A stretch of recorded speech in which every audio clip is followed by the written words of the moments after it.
السلام علیکم ورحمۃ اللہ وبرکاتہ۔ محترم سامعین، امید ہے آپ تمام حضرات خیر و عافیت سے ہوں گے۔ ہماری 3 تختیاں اللہ کے فضل و کرم سے مکمل ہو چکی ہیں۔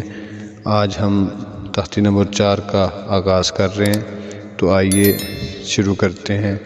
جس طرح ہم نے تختی نمبر 3 سے پہلے اصول اور ضابطہ پڑھا تھا کہ 2 حروف مشددہ نون اور میم ان میں غنہ ہوگا، تختی نمبر 4 کو شروع کرنے سے پہلے بھی ہم ایک اصول اور ضابطہ پڑھیں گے، اور اس اصول اور ضابطے کے اوپر عمل کرتے ہوئے ہم آگے ناظرے میں اس کو فالو کریں گے۔ جی، اصول اور ضابطہ کیا ہے؟ یہاں پر زبر زیر پیش، یہ حرکات والی تختی ہے، اس کو حرکات والی تختی کہتے ہیں۔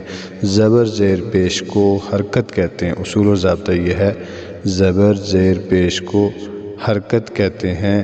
حرکت کو کبھی بھی کھینچ کر یعنی لمبا کر کے نہیں پڑھیں گے۔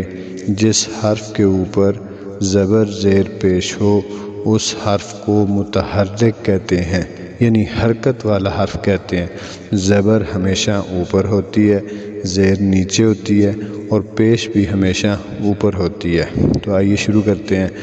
اعوذ باللہ من الشیطان الرجیم، بسم اللہ الرحمن الرحیم۔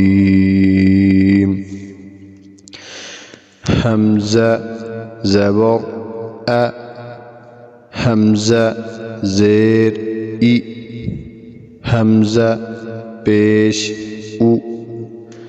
اب اس کو جب روان پڑھیں گے کیسے؟ ا ای او، اس کو آ ای او، یعنی حرکت کو کھینچ کر نہیں پڑھیں گے۔ جو اصول اور ضابطہ پڑھا ہے آپ نے، اس میں حرکت کو کھینچیں گے نہیں۔ ا ای او۔ ہ زبر ہ، ہ زیر ہی، ہ پیش ہو، ہ ہی ہو۔ اسی اصول اور ضابطے کے اوپر عمل کرتے ہوئے یہاں پر بھی ہم اس کو کھینچ کر نہیں پڑھیں گے۔ ہ ہی ہو ایسے نہیں پڑھیں گے، ہ ہی ہو۔